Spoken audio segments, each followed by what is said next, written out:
Bismillahirrahmanirrahim. Assalamualaikum warahmatullahi wabarakatuh. Waalaikumsalam warahmatullahi wabarakatuh. Ya, terima kasih Bu Ro sudah menyempatkan waktunya untuk tugas saya di calon guru penggerak angkatan 10. Perkenalkan Bu, saya Wahyu Irzadi, calon guru penggerak angkatan 10 dari SMK Negeri 44 Jakarta. Mungkin boleh diperkenalkan dulu Bu. Baik, terima kasih Pak Wahyu. Saya dikasih kesempatan untuk bisa sharing ya. Saya perkenalkan, nama saya Mas Ruro, Kepala Sekolah SMK Al-Falah Jakarta. Jabatan saya di sini sebagai Kepala Sekolah. Gitu. Terima kasih Bu Ro. Terkait tugas saya Bu di demonstrasi kontekstual modul 31.2 tentang dilema etika dan bujukan moral. Artinya kasus-kasus yang berkaitan dengan dilema etika, mungkin yang sulit itu kan ketika masuk ke dilema etika ya. Mungkin kalau bujukan moral mungkin memutuskan lebih gampang, karena kalau bujukan moral kan antara benar dan salah. Nah, kalau dilema etika kan ini antara benar dan benar. Misalnya kasusnya seperti anak terlambat tapi dia tetap mau belajar gitu. Dan di aturan sekolah misalnya mungkin ada, kalau dia sudah terlambat 10 menit dia harus dipulangkan gitu, padahal si anak ini, murid ini, dia pengen sekali tetap belajar, tetap menimba ilmu di hari itu. Ya. Terkait seperti itu Bu. Iya, betul sekali. Masalah etika dan moral ya. Etika dan moral memang sering terjadi ya di kita ya, di dunia pendidikan ya, khususnya tentang kedisiplinan waktu ya, hadir ke sekolah bagi siswa. Dan ini juga yang menjadi permasalahan yang sering terjadi di sekolah-sekolah ya. Bagaimana cara menghadapi siswa-siswa yang seperti itu. Itu makanya di sini kadang kita memang dilema dengan aturan-aturan yang sudah dibuat oleh sekolah. Nah, secara aturan kan kita sudah membuat poin-poin pelanggaran yang sudah disepakati bersama di sekolah. Tiba-tiba, nah ini anak ini secara berturut-turut, misalkan bisa 2 kali, 3 kali disiplinnya bermasalah. Nah, itu kadang menjadi dilema buat kita. Artinya apa? Di samping kita satu ingin memberikan pembelajaran terhadap siswa supaya dia juga dengan terlambat itu dia jadi berubah gitu kan. Makanya di sini kadang sekolah melakukan hal-hal yang kira-kira bisa memotivasi anak untuk gimana caranya supaya berubah. Artinya ada perubahan dari yang tadinya dia tidak disiplin waktu, misalkan jam 6, yang lain jam 6.30 sudah ada di sekolah, tiba-tiba dia jam 7 baru nongol. Nah, ini kan kadang satu kita juga sama teman-temannya yang sudah disiplin lebih pagi. Nah, kita juga kan harus menegakkan nih kedisiplinan ini terhadap anak-anak yang, dan juga harus sama gitu loh. Antara yang ini udah disiplin nih, yang udah datang duluan. Nah, sementara yang ini yang belakangan. Nah, ini kan perlu pendekatan ya. Maksudnya kita juga tidak bisa langsung membuat suatu keputusan yang akan mungkin membuat anak itu menjadi apa ya? Misalkan keluar atau misalkan di-delete KJP-nya. Itu kan ada aturannya ya Pak di Juknisnya. Tapi kan kita seringkali memberikan kesempatan-kesempatan itu kepada siswa. Jika memang dia masih mempunyai motivasi untuk belajar, maka kita juga akan mencoba memberikan kesempatan itu kepada anak-anak yang memang indisipliner gitu, atau hal-hal lain. Jadi kesempatan-kesempatan itu selalu diberikan oleh sekolah dengan pendekatan-pendekatan yang mungkin bisa memotivasi anak untuk berubah gitu. Terima kasih Bu. Ini ada beberapa pertanyaan Bu ya terkait tentang dilema etika. Bagaimana Ibu mengidentifikasi kasus-kasus yang merupakan dilema etika atau bujukan moral? Artinya cara mengidentifikasinya itu seperti apa? Cara mengidentifikasinya. Ya biasanya kalau cara mengidentifikasinya itu biasanya pendekatannya melalui guru BK gitu. Kan guru BK itu biasanya menelisik ya, menelusuri ini Kayak kenapa tadi, sih penyebabnya? ya, terkait kedisiplinan tadi Iya, ya. kan masih kaitannya sama ini. Kenapa? Dari rumah berangkat jam berapa? Masalahnya apa? Kan bisa aja nih terlambat itu karena dia nyamperin temennya. Oh iya, biasanya seperti Nah, itu muter dulu kan dia. Padahal sebetulnya kalau dia tidak nungguin temennya, dia sudah sampai di sekolah lebih awal. Lebih awal. Nah, ini nih seperti ini kan harus ditelusuri dulu nih penyebabnya anak-anak itu terlambat itu apa gitu. Ya, terima kasih Bu. Berikutnya Bu, bagaimana Ibu menjalankan pengambilan keputusan di sekolah, terutama untuk kasus-kasus di mana ada dua kepentingan yang sama-sama benar atau sama-sama mengandung nilai kebajikan. Artinya yang tadi terkait misalnya siswa itu terlambat, tapi dia tetap mau belajar gitu, itu Ya. kan sama-sama benar. Gitu. Untuk kebijakan saya sebagai kepala sekolah, saya itu akan berkolaborasi dengan wali kelas, akan berkolaborasi dengan guru BK, sudah sampai di mana ini anak-anak ini, gitu kan pembinaannya, apakah sudah dilakukan pembinaan atau belum. Pertama oleh wali kelas terlebih dahulu, pembinaannya itu sudah berapa kali gitu. Jika memang masih bisa dilakukan pembinaan, ya dilakukan pembinaan oleh wali kelas terlebih dahulu. Jika dengan wali kelas itu tidak berhasil, maka akan berpindah pembinaannya ke BK, guru BK. Nah, dari situ guru BK mempunyai trik-trik bagaimana caranya menghadapi anak-anak yang model seperti ini. Nah, itu pun sama dilakukan pembinaan secara terus-menerus. Ya.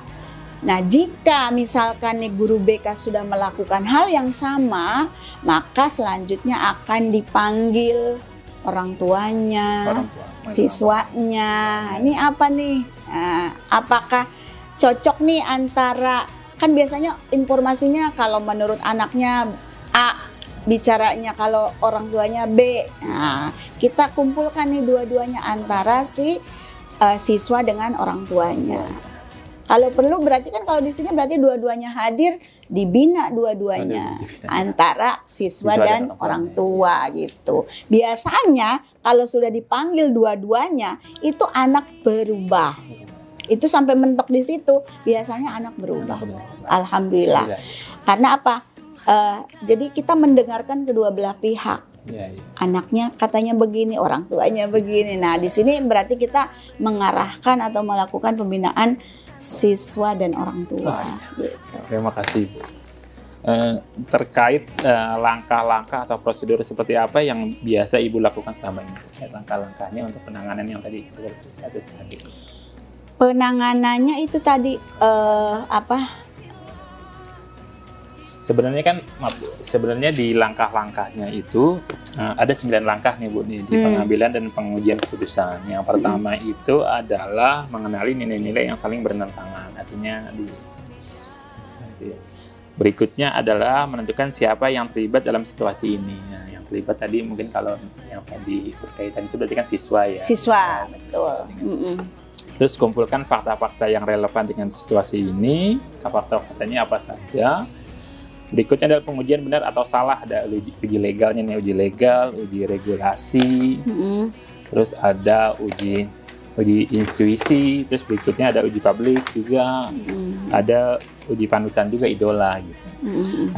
Nah yang berikutnya yang kelima itu ada paradigma Bu nih, paradigma benar lawan benar. Misalnya kayak paradigmanya itu, misalnya terkait tadi misalnya kan siswa itu kan terlambat ya, terlambat berarti kan kalau dia diizinkan berarti kan yang lain juga harus diizinkan. Betul, nih. Nah, berarti kan itu terkait individu lawan kelompok. Betul. Jadi itu kan paradigma itu ada. Ada juga terkait misalnya rasa keadilan lawan rasa kasihan biasanya. Mungkin betul. Rumahnya jauh gitu ya. Jadi itu kayaknya itu menjadi kebijakan juga ya. Jika misalkan nih siswa itu ini memang jauh, Dia rumahnya jauh, dan memang dia sudah berusaha untuk pagi-pagi lebih awal gitu berangkatnya. Tapi kadang sesuatu hal di jalan itu kan kita tidak bisa prediksi ya. gitu. Terus juga di sini ada misalnya kebenaran lawan kesetiaan juga. Terus ada jangka pendek, jangka panjang nih, misalnya kalau dilakukan terus-menerus nanti anaknya apakah keterbiasaan nih selalu dikasihani misalnya gitu. Iya. Jadi salah satunya itu mungkin ya. Tapi biasanya kalau itu kaitannya dengan, dulu kan sempat juga di dalam kebijakan untuk pendeletan KJP itu ada ketika siswa itu sudah berturut-turut nih bolosnya, udah berturut-turut atau melakukan pelanggaran yang memang benar-benar ini nggak bisa ditolerir lagi, kita ambil keputusan untuk mendelet KJP itu. Iya. Tapi setelah itu kan ada kesempatan untuk memperbaiki. Iya. Dan ternyata diajukan lagi berhasil. Ya. Nah, itu bisa. Artinya bahwa kita sudah menerapkan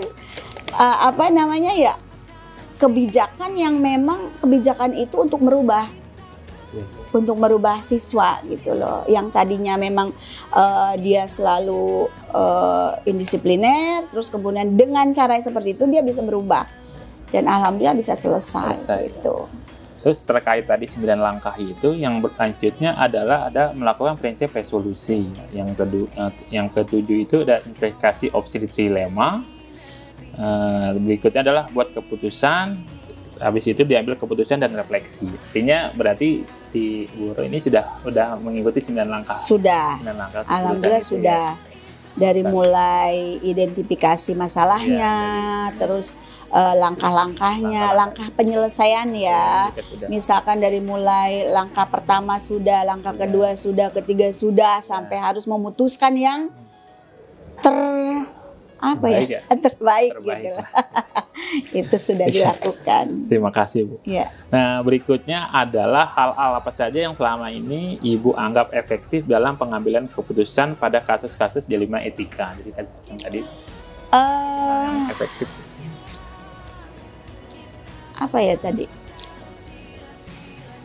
Kalau apa tadi pertanyaannya? Hal-hal apa saja yang sudah dilakukan efektif ya? Efektif. Kolaborasi. Kolaborasi. Artinya yang efektif itu kolaborasi, karena kita harus mendapatkan informasi dari semua stakeholder. Karena itu bukan saya karena kepala sekolah terus ambil keputusan sendiri, nggak bisa, karena kita harus mendengarkan dari berbagai pihak, dari wali kelas, dari guru BK, atau misalkan dari orang tuanya, dari siswanya itu semuanya harus mendapatkan informasi sehingga kita tidak salah mengambil keputusan. Selanjutnya, Bu ya. Hal-hal apa saja yang selama ini merupakan tantangan dalam pengambilan keputusan pada kasus dilema etika? Kira-kira tantangannya itu sebetulnya banyak. Ketika kita memutuskan untuk mendelet KJP siswa, tapi kondisi orang tuanya yang memang dia sangat membutuhkan KJP itu sangat dilema.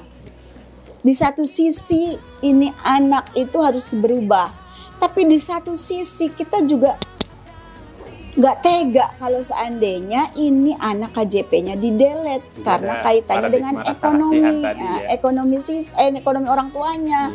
Ini gimana nanti cara bayarnya? Nah, itu banyak yang terjadi seperti itu. Kadang memang perlu benar-benar digali dulu nih informasinya, benar-benar digali sehingga kita tidak salah dalam pengambilan keputusan. Kalaupun sangat pahit, itu pun harus disaksikan dengan semuanya. Ada wali kelas, ada guru BK, ada orang tua, ada siswa. Itu diketahui bersama. Gitu. Selanjutnya, Bu ya, apakah memiliki sebuah tata kala atau jadwal tertentu dalam sebuah penyelesaian kasus dilema etika? Apakah Ibu langsung menyelesaikan di tempat atau memiliki sebuah jadwal untuk menyelesaikannya. Bentuk atau prosedur seperti apa yang biasa dijalankan? Artinya ketika ada dilema itu apakah langsung biasanya penyelesaian masalah itu biasanya kan ada laporan dari bawah, ya kan? Berarti dari bawah itu sudah melalui proses, ya. Berarti langsung ditangani berarti? Iya, langsung ditangani. Jadi melalui proses dulu. Setelah kalau udah naik berarti ini memang harus ditangani gitu loh, nggak boleh misalkan didiamkan dulu, nggak bisa. Ini harus diselesaikan. Jadi tidak ada jadwal resminya, tapi memang tidak ada. Tetapi ketika permasalahan itu sudah masuk, itu harus diselesaikan. Ya, berikutnya Bu ya, adakah seorang atau faktor-faktor apa yang selama ini mempermudah atau membantu Ibu dalam mengambil keputusan dalam kasus-kasus dilema etika? Ada seseorang atau faktor tertentu gitu. Ada kan. Mungkin biasanya itu guru BK itu biasanya melakukan kunjungan dulu. Oh iya. Ya, kunjungan dulu kepada nih anak-anak yang memang benar-benar bermasalah. Itu udah informasinya udah valid gitu loh, udah valid. Berarti ini udah benar-benar luar biasa dikerjakan gitu loh. Makanya kita ketika sampai ke kepala sekolah, maka kita tinggal harus mengikuti tahapan berikutnya. Ini harus bagaimana. Nah, kadang-kadang ada yang berhasil, ada juga yang tidak berhasil gitu. Berarti minta bantuan ke guru BK Bu ya? Ya, tetap dengan kolaborasi. Kolaborasinya segitiga. Oh, iya. Wali kelas, guru BK, kepala sekolah, orang tua dan siswa. Itu semuanya terlibat gitu. Mungkin ini yang terakhir Bu ya. Dari semua hal yang telah disampaikan, pembelajaran apa yang dapat Ibu petik dari pengalaman Ibu mengambil keputusan dilema etika? Pembelajarannya adalah bagaimana kita sebagai kepala sekolah harus memiliki satu ketegasan di dalam menerapkan hukum yang memang sudah disepakati oleh sekolah. Terus yang kedua, walaupun harus memperhatikan kebijakan-kebijakan lain yang kira-kira kebijakan itu bisa dilakukan tanpa harus mencederai dari peraturan yang sudah kita buat. Gitu. Jadi tetap ya jalan tengah yang terbaik gitu. Mungkin itu. Terima kasih banyak Bu Uro sudah mau meluangkan waktunya berbagi dengan saya untuk menyelesaikan tugas saya di modul 3.1. Kurang lebih maaf. Assalamualaikum warahmatullahi wabarakatuh. Waalaikumsalam warahmatullahi wabarakatuh. Ya, terima kasih juga Pak Wahyu. Mudah-mudahan lancar ya. Amin.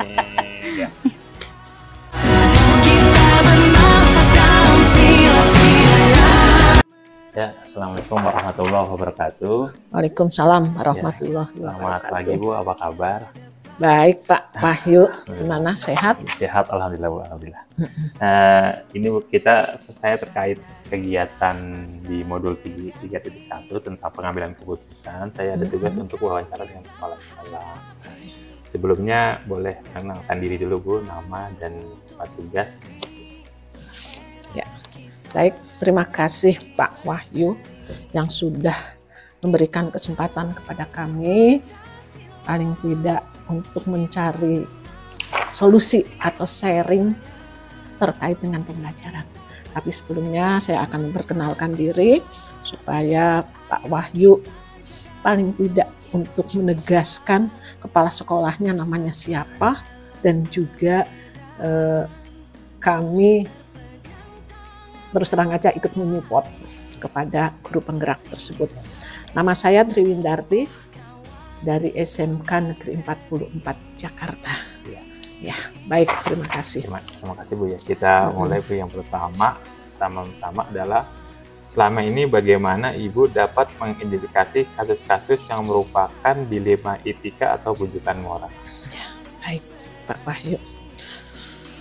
Sebelum saya menjawab pertanyaan Pak Wahyu nomor 1, sebelumnya saya sampaikan ya bahwa kami atau saya di SMK Negeri 44 Jakarta itu sudah mencapai 1 tahun 5 bulan, Pak Wahyu.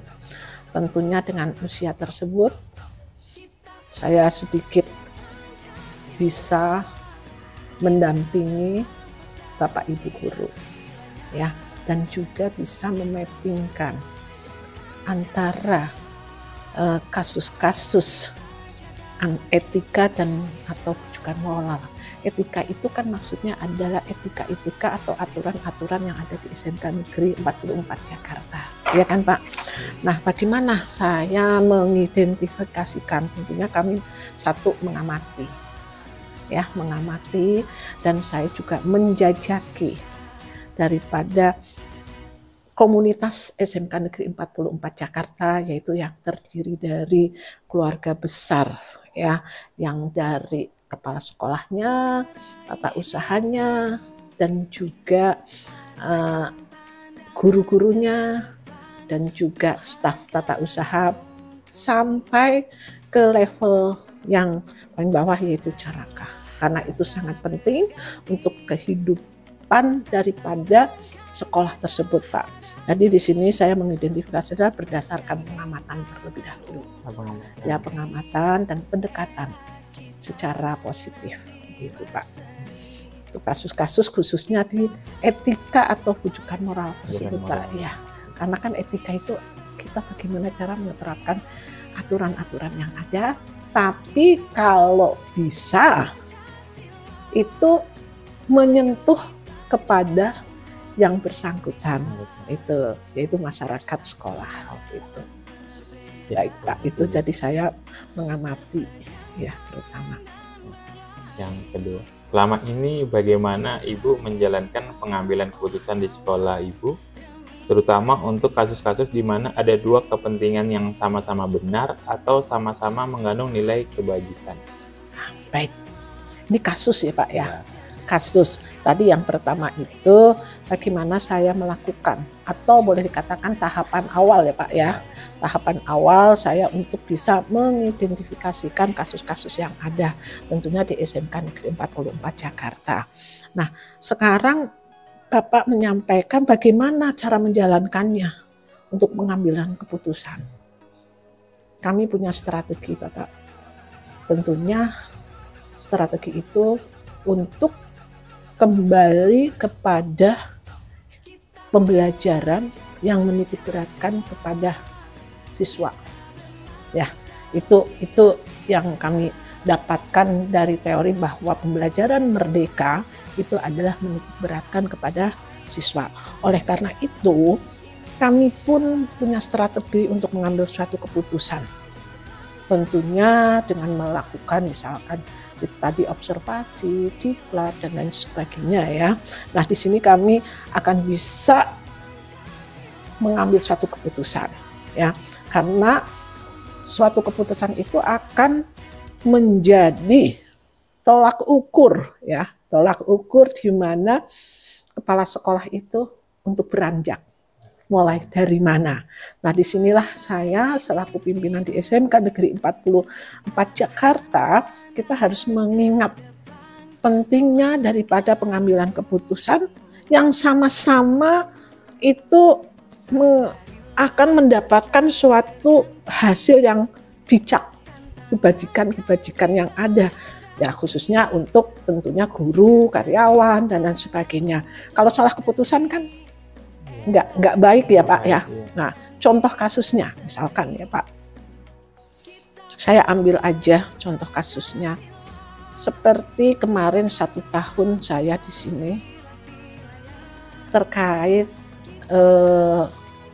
pengambilan keputusan yang diantaranya karena miskomunikasi antara guru dengan tim manajemen. Contohnya yaitu tadi waktu kami mengadakan reorganisasi.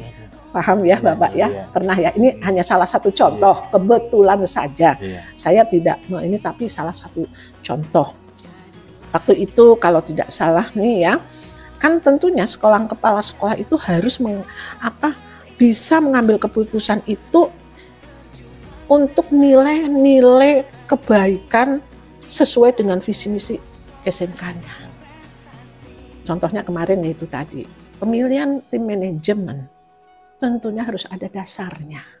Tidak bisa tiba-tiba, ya walaupun mungkin itu karena miskomunikasi antara tim manajemen dengan guru gitu, tim manajemen dengan guru. Kalau tidak salah, di situ kita ambil nilai-nilai kebajikannya itu bahwa saya menunda daripada reorganisasi terkait dengan tim manajemen wakil.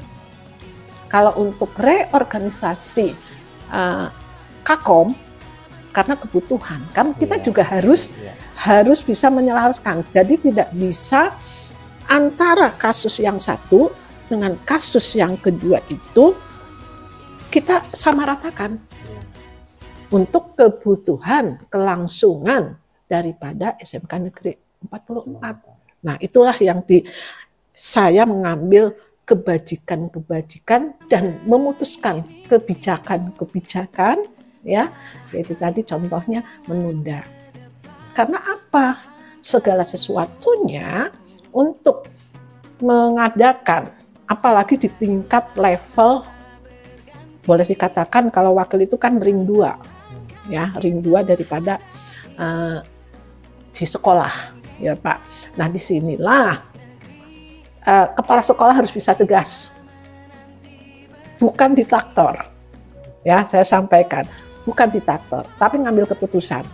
Sekolah jalan, tetapi kondisi daripada tim manajemen dengan guru itu kondusif. Nah, itulah saya salah satunya itu saya harus bisa memutuskan dengan kebijakan-kebijakan yang berlaku untuk bisa mewakili keberlangsungan visi misi SMK Negeri 44 Jakarta, ya. Itu. Jadi untuk pengambilan keputusan itu biasanya saya tidak langsung ke saya, tetapi saya langsung kepada yang bersangkutan. Maksudnya dari timnya, misalkan dari timnya siapa dan sebagainya. Dan saya tidak langsung ke bawah. Kalau langsung ke bawah, nanti kan kurang bijak ya, kurang bijak. Karena kan sudah ada koridor-koridor yang harus di situ. Itu contoh bahwa saya menjalankan pengambilan keputusan di sekolah, ya, di mana kepentingan kita mengingat kekondusifan daripada intern di sekolah sendiri dan juga untuk kepentingan kemajuan SMK Negeri 44 Jakarta, seperti itu. Ya. Bu. Berikutnya Bu ya, langkah-langkah atau prosedur seperti apa yang biasa Ibu lakukan selama ini? Langkah-langkah untuk prosedur ini kembali ke masing-masing kepala sekolah, ya. Setiap kepala sekolah tentunya berbeda-beda.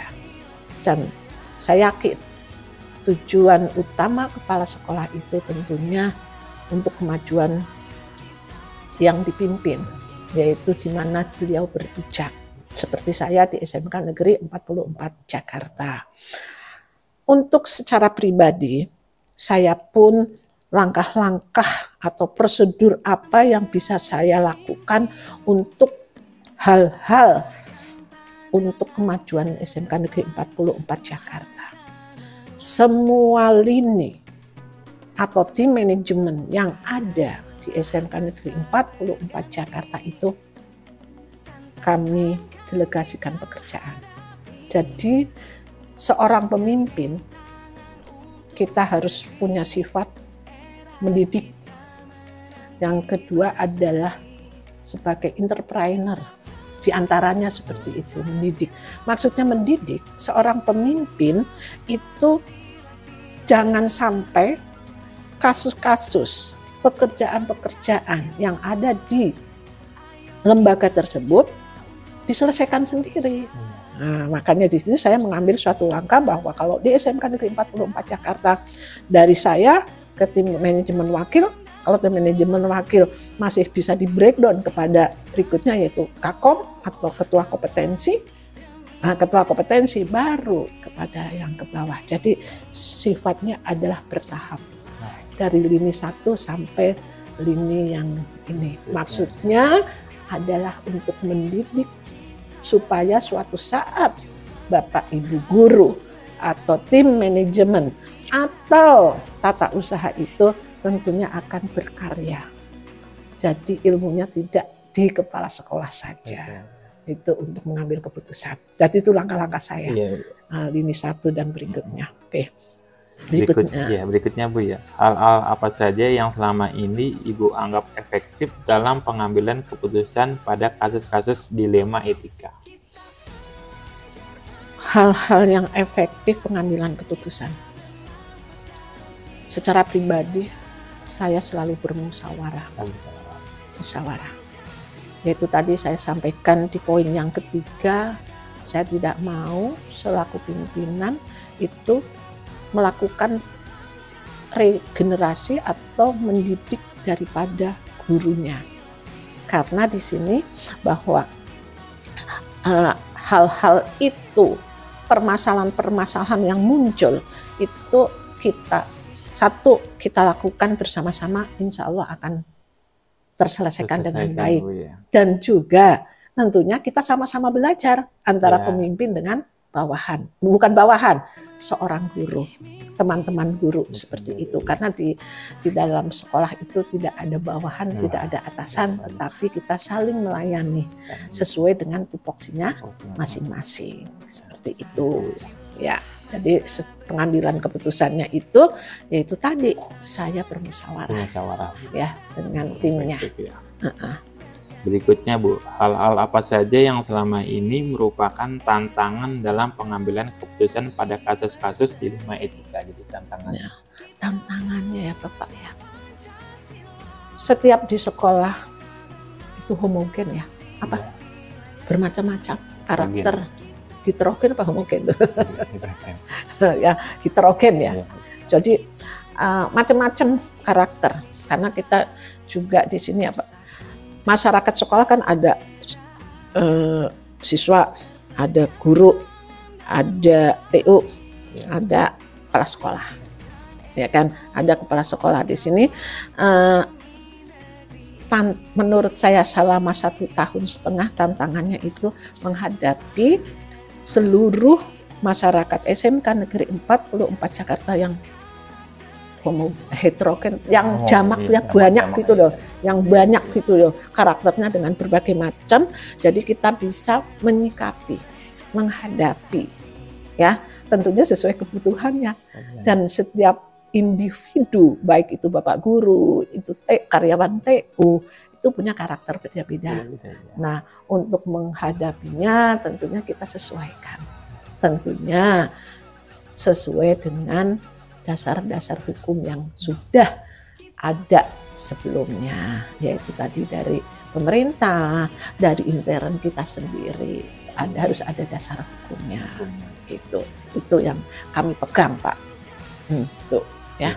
Jadi tantangannya adalah menghadapi karakter-karakter masyarakat SMK, warga sekolah ya, warga sekolah yang bermacam-macam. Ya, tantangannya seperti itu.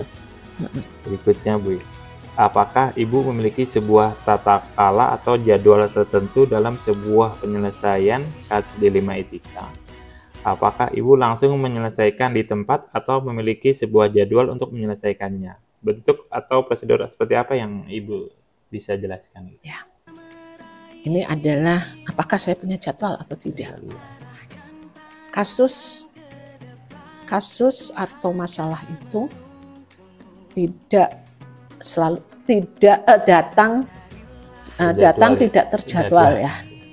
Jadi saya untuk mengatasi masalah-masalah ya saat itu langsung ya dengan tentunya kita yaitu tadi musyawarah dulu dengan yang terkait seperti itu. Contohnya misalkan ada seorang guru misalkan, kita semua tim manajemen saya kasih tugas untuk melaporkan tupoksinya masing-masing. Contohnya Kepala TU.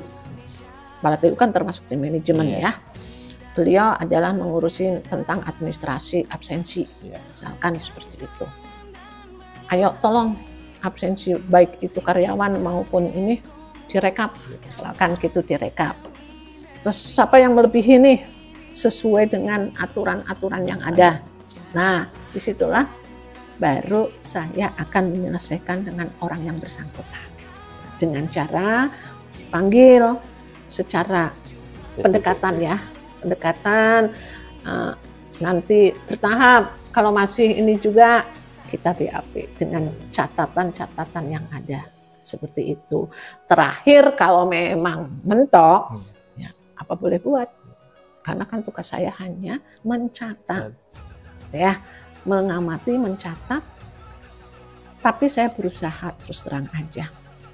Kalau selama orang tersebut bisa dibenahi, bekerja sama dengan maksudnya bekerja sama dan bisa membenahi sesuai dengan aturan yang ada, saya tidak akan melanjutkan ke jenjang berikutnya seperti itu. Jadi itu yang jadwalnya itu tidak tentu, tetapi kadangkala saya punya jadwal misalkan itu tadi sebulan sekali. Gimana nih kira-kira tentang absensi kepada tim manajemen ya, terus tentang kurikulum bagaimana, gitu kan? Yang akan membreakdown kegiatan-kegiatan itu kan terutama nih wakil sama kepala tata usaha seperti itu. Ya. Adakah seseorang atau faktor-faktor apa yang selama ini mempermudah atau membantu Ibu dalam pengambilan keputusan dalam kasus-kasus dilema etik?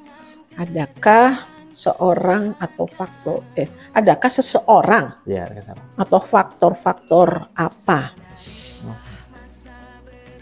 Seseorang ya, berarti itu adalah individu yang mempermudah. Nah, disinilah perlunya kita atau kami bekerja sama secara tim ya. Jadi makanya saya sering menyampaikan bukan sebagai slogan sih, hanya sekedar guyonan, tetapi memang itu bisa dilaksanakan ya, tentunya sesuai dengan yang dilakukan.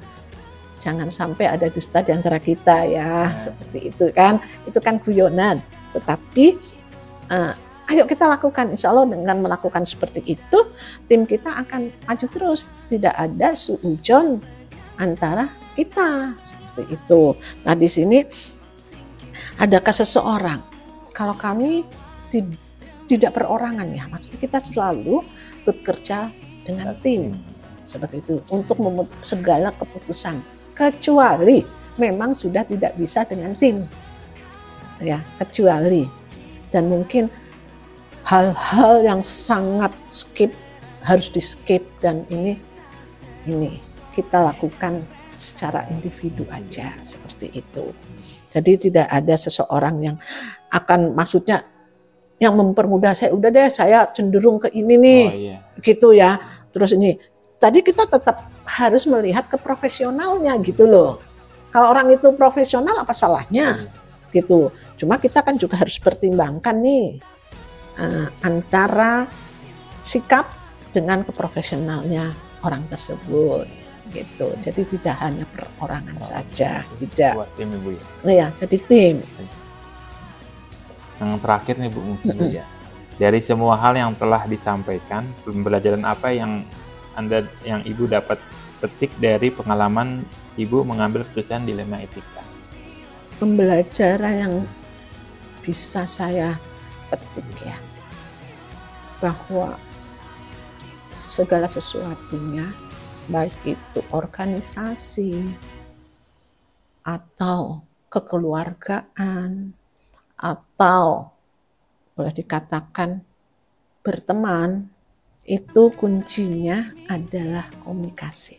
Jadi komunikasi adalah kunci untuk bisa saling memahami, saling menghargai. Itu pengalaman pembelajaran yang saya petik dari apa yang saya sampaikan tadi. Ya, bahwa kuncinya adalah komunikasi. Selalu positive thinking kepada orang lain. Sekalipun orang tersebut ya yang namanya manusia ya ada. Tapi insya Allah kita harus positif thinking. Orang tersebut pasti bisa untuk menjadi positif gitu. Jadi kita punya semangat untuk bukan merubah, tapi ayo kita sama-sama bahwa kita harus selalu positif thinking gitu. Bukan merubah, kita tidak bisa merubah orang lain ya untuk seperti kayak kita. Tapi paling tidak dengan apa yang kita sampaikan, dengan apa yang kita tunjukkan perilaku dari kita, itu orang tersebut akan memahami, oh ternyata ini ya, nggak seperti apa yang saya bayangkan, seperti itu. Jadi di sini yang saya petik bahwa komunikasi kuncinya. Iya, kuncinya di komunikasi. Terima kasih banyak Bu sudah meluangkan waktunya untuk tugas saya di Kandri Penggerak. Kurang lebihnya saya mohon maaf. Assalamualaikum warahmatullahi wabarakatuh. Ya, saya juga terima kasih mewakili SMK Negeri 44. Walaupun ini adalah suatu perjalanan karir untuk individu, tetapi paling tidak membawa nama SMK Negeri 44 Jakarta. Saya berharap Pak Wahyu Irzadi, sekarang kan statusnya masih CGP, ya, masih CGP walaupun masih kurang berapa persen, ya, tapi jalankan dengan baik, dengan semangat, jangan terlalu banyak mengharap dengan CGP dalam arti saya mau jadi apa, tetapi lakukan secara ikhlas, tidak penuh harapan-harapan. Kalau andaikan nanti harapan yang kita tentukan di dalam hati itu terjadi, itu adalah bonus ya. Gitu aja.